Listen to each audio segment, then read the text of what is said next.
My dad said I'd never be more than a disappointment, so I bought the house. He tried to retire in and made him my tenant. My dad said I'd never amount to anything, that I'd be crawling back to him the second life got hard. Funny how things change when the disappointment ends up holding the deed to the one place he thought he could escape to.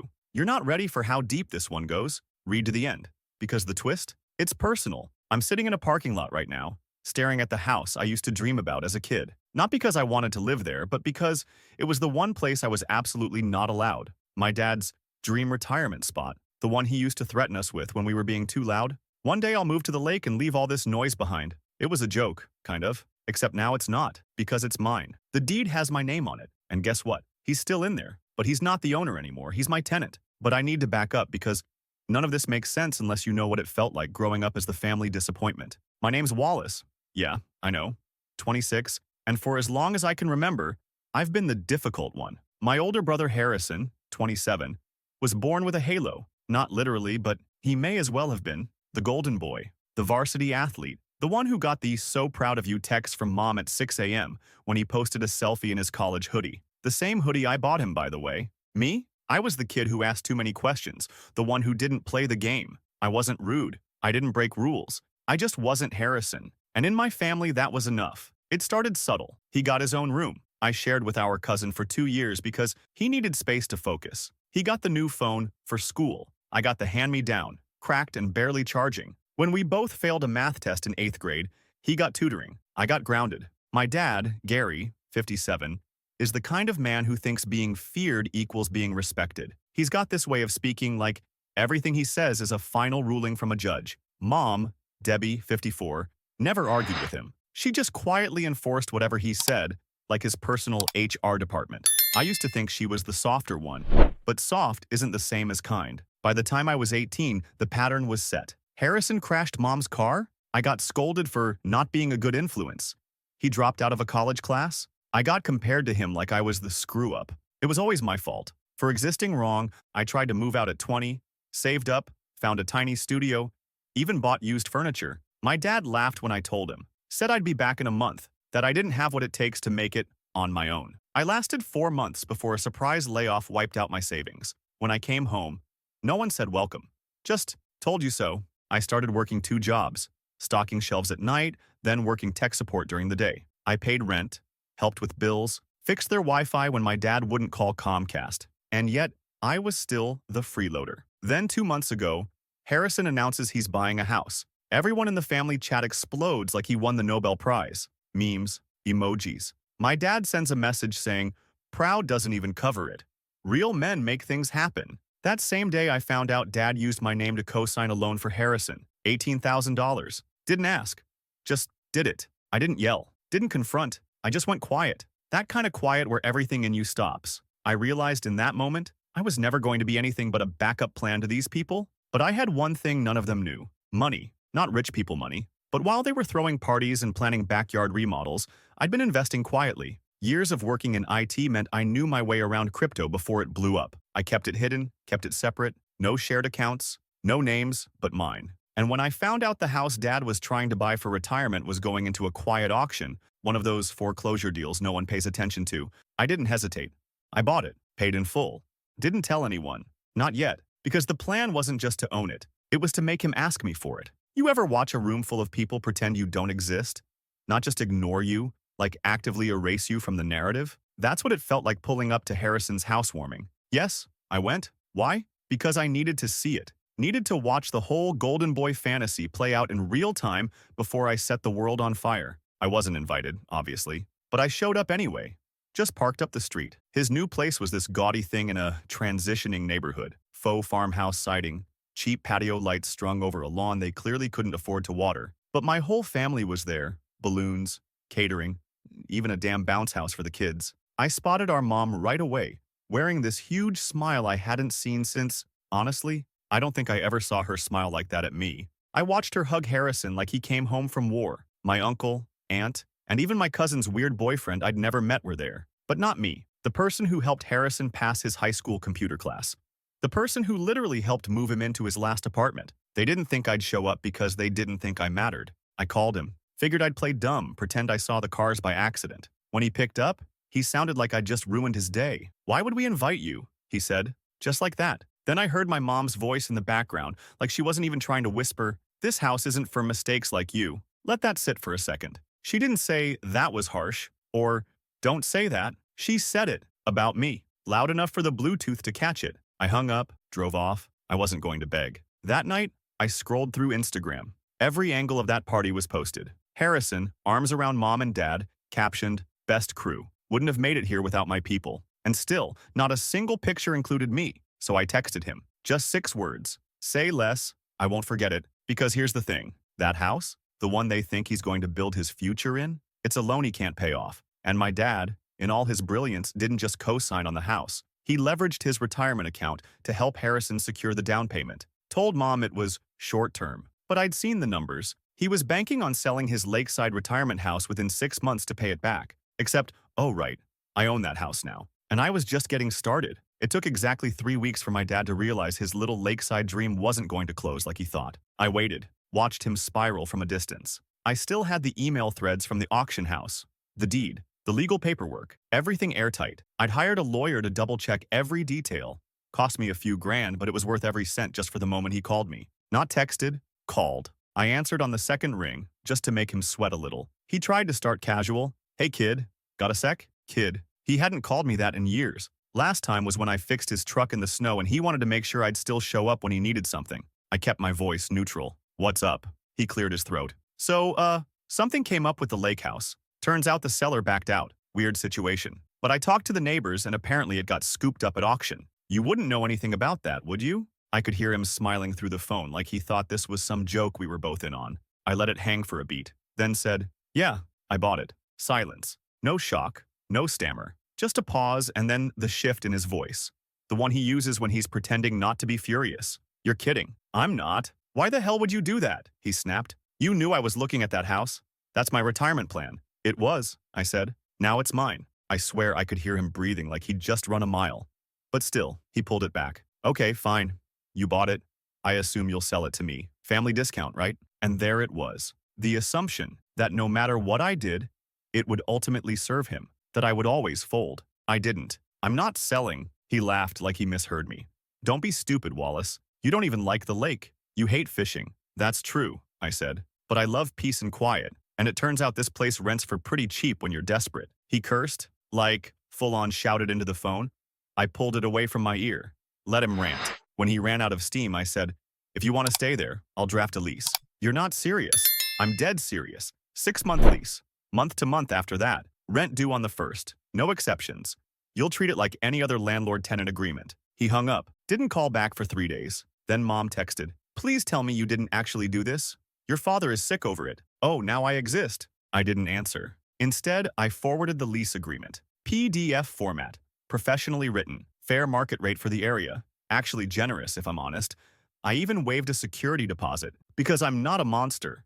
Just tired. A week later, I got the signed copy in the mail. No note, no apology. Just his signature. Angry and sharp across the line like it owed him something. He moved in 2 days after. I was working from home when the text started. "Mom, this feels wrong. Can't you let it go?" "Dad, power's acting weird." "Who do I call?" "Harrison." "Wow. Didn't know you were this bitter." Oh, Harrison. Sweet, smug, freeloading Harrison. He didn't know the half of it. Because see, part of the deal Harrison made to buy his new place, he was depending on our dad pulling equity from the lake house within the first few months. It was his backup if things got tight, which they would, because Harrison doesn't understand budgeting unless it's filtered through TikTok. But now, that equity, it's mine.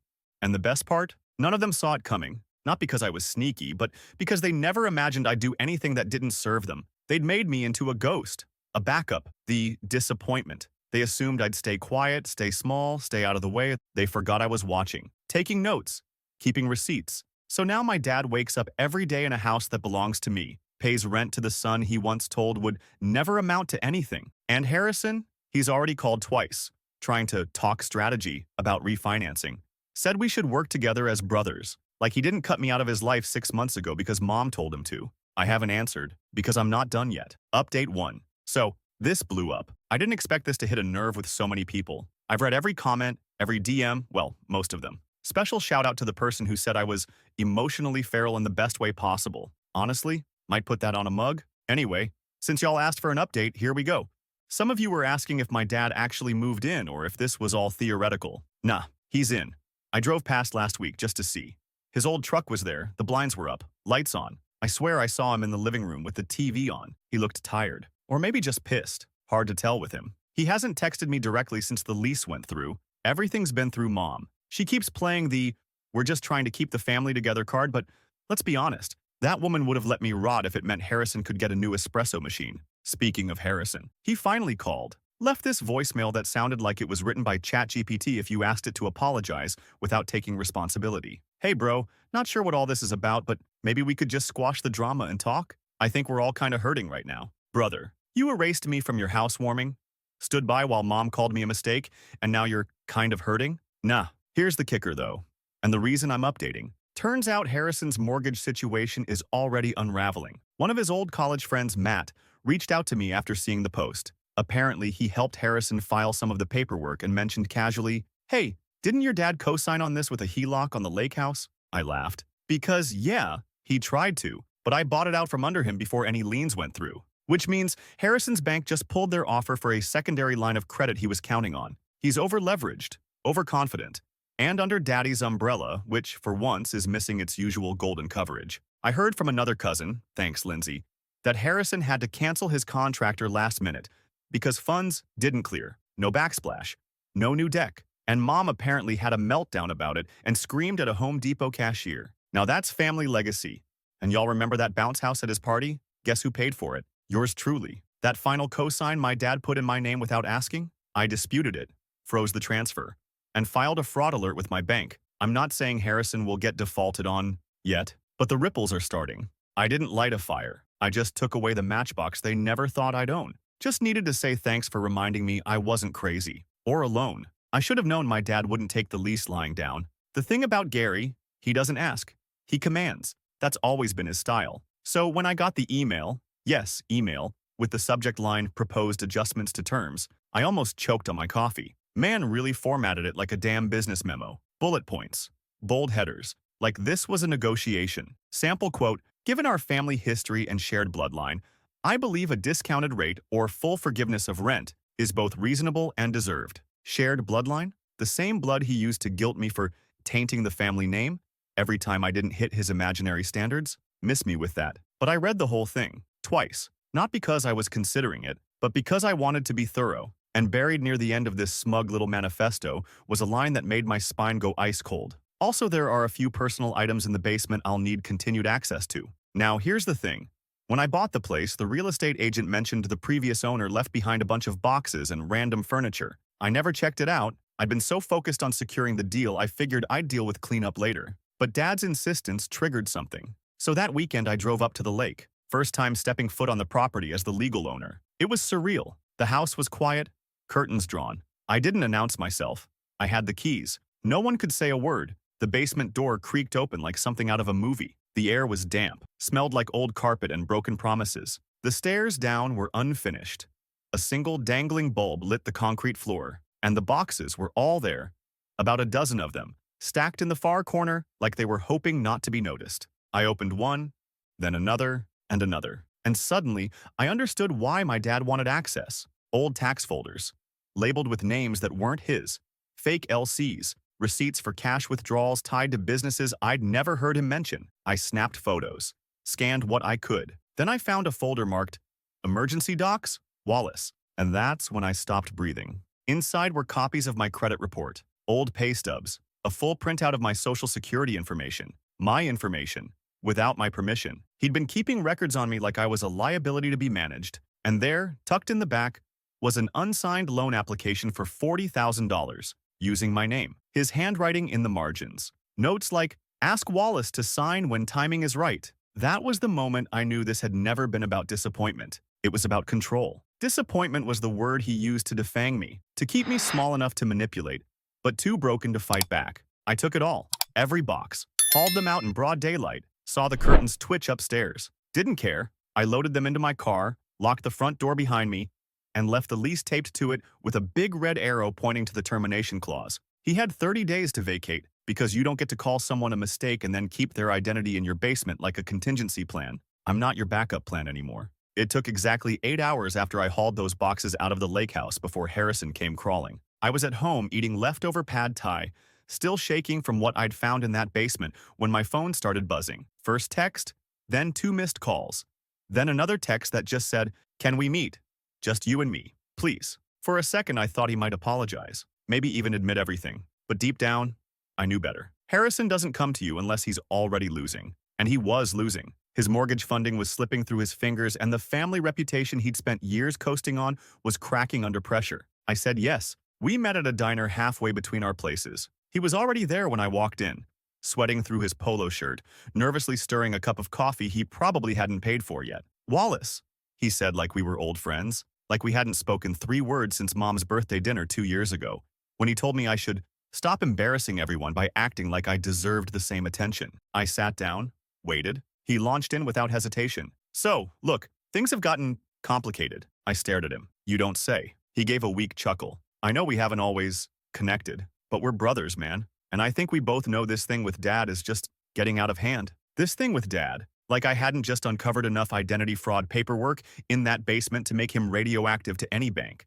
Like I wasn't the one picking up the shrapnel from decades of their mess. I didn't say anything, so he tried again. "You made your point. Really, you did. But you know Dad's not doing great, right? Mom's stressed too. This whole eviction thing, it's hurting all of us." There it was. The real reason he asked me here. "Hurting your loan, you mean?" He flinched. "I just think," he said carefully, "there's a way to fix this that works for everyone. Like maybe we walk some of this back. You let Dad stay. We revisit the lake house deal. You sell it, maybe at a fair price. And in return," he trailed off, then pulled out his phone and slid it across the table. On the screen, a photo of my lease agreement, highlighted. "You know," he said slowly, "Mom was talking about this last week. She said maybe the lease was never valid. You served it under duress or something. I'm not a lawyer, but if we had to bring this into court," he let the sentence hang. And I stared at him. This wasn't an apology. This was a threat. "You're saying if I don't sell the house back, you'll get Mom to challenge the lease in court?" "I'm saying," he said, hands up like he was the reasonable one, "we're all family, and maybe some things are better kept off the books. Before it gets messy." I almost laughed. Because what he didn't know? I'd already submitted the documents I found in the basement to a lawyer, to my bank, and to a fraud investigator connected to a friend of mine who works compliance for a regional credit union. He was too late, but I wanted to see how far he'd go. "So, what did Mom say exactly?" I asked. He hesitated, then shrugged. "She said you've always been emotional, that you don't handle stress well, that if it came down to a he said, she said, most people would side with the parents." Then he smiled, like he'd won, like he'd just delivered the final blow. And I realized something I hadn't before. Harrison wasn't trying to protect Mom. He was getting ready to sacrifice her, make her the fall guy, the one who'd misspoke, who misunderstood legal documents, who'd filed something incorrectly, while he walked away clean, pretending he had no part in it. Classic Harrison. So I leaned in, real calm, and said, "That's interesting, because your name's on 3 of the fake LLCs Dad registered with my info. One of them got a deposit 3 months ago. Want to guess where that money came from?" He froze. "I've got records, statements, screenshots, all in a nice little envelope. If anyone tries to take this to court, you'll be the first one under a microscope." His face went pale. "I suggest," I said, standing up, "you go home. Tell Mom to sit down and shut up. And pray I don't press charges." I walked out without paying for my coffee. And for the first time in my life, I didn't feel like the disappointment. I felt like the reckoning. Update 2. I wasn't planning to post again this fast, but things escalated hard, like even for my family who have turned passive aggression into a religion. South after the diner showdown with Harrison, I figured he'd slink back to his little cul-de-sac of denial and do some damage control, maybe even shut Mom down before she got too loud. Guess not. Because the next morning I woke up to 5 missed calls from my mom, then 3 voicemails, then a text that just said, "How dare you do this to your own family?" I didn't answer. Honestly, I didn't have to. She made her next move real public. By noon, half my extended family had screenshots of a long, tear-soaked Facebook post from her, complete with a filtered photo of her holding a cup of tea like she's a grieving widow. The caption? "Sometimes the children you give everything to turn out to be the ones who tear you apart. I don't know what I did to deserve this kind of cruelty. Pray for our family." She tagged no one, but you know who commented first? Harrison. "Love you, Mom.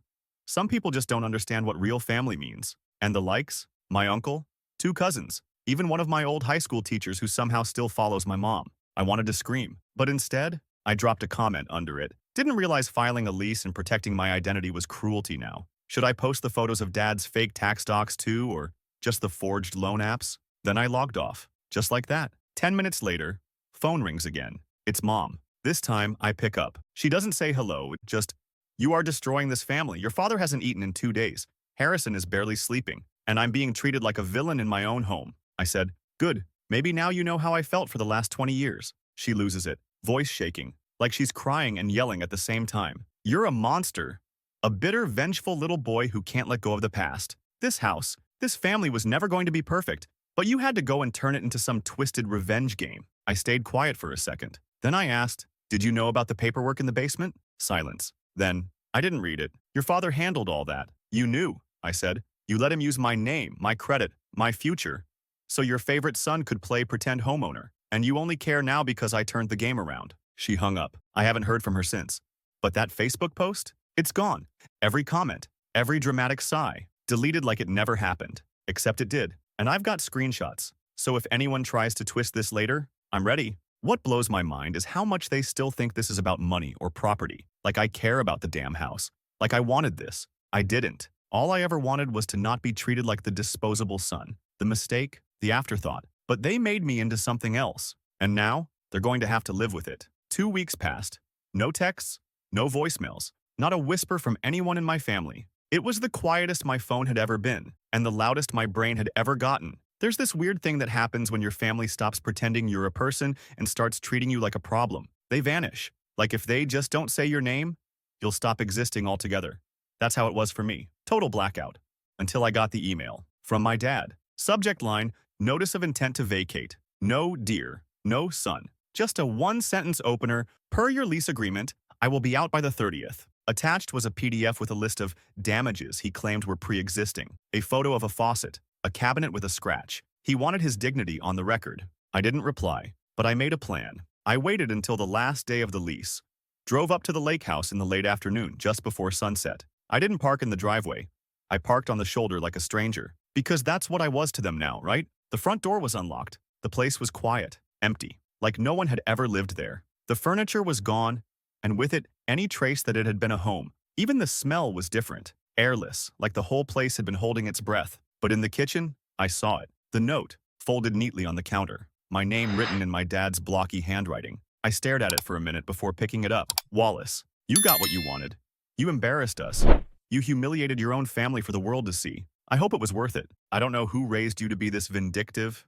It wasn't us. But don't worry. We won't be a burden anymore. Good luck with your empty house. Dad." I folded it once, slipped it into my jacket pocket, and I laughed. Not because it was funny, because of how small it was. After all of it, the erasure, the lies, the fraud, the emotional blackmail, this was the hill he wanted to die on? That I embarrassed him? He never once said he was sorry. Not for using my name, not for signing a loan in my credit, not for calling me a disappointment so often it became my internal monologue. So I left him a note too. I walked back to my car, pulled out the envelope I'd brought with me, walked into the kitchen, and placed it right where his note had been. I didn't write a full letter, just one sentence. "You were right. This house is quiet, peaceful even. Turns out the disappointment left with you." Then I locked the door behind me. I don't know what they're saying about me now. Maybe they're telling the extended family that I stole the house, that I forged documents, that I'm mentally unstable. Wouldn't be the first time they rewrote the narrative to make themselves look like victims. But I've got the truth. I've got the deed. I've got the receipts, the records, the screenshots, the emails, all of it backed up. And for the first time in my life, I've got distance. Because this house, it's not just some revenge trophy. It's a line in the sand. It's the proof that I don't need their approval to be whole. I don't need Harrison's validation. I don't need Mom's guilt-laced love. And I sure as hell don't need my dad's tired metaphors about real men. I thought I'd feel alone. But all I feel is free. Sometimes people say, you can't choose your family. I did. I chose me. And I'd do it again.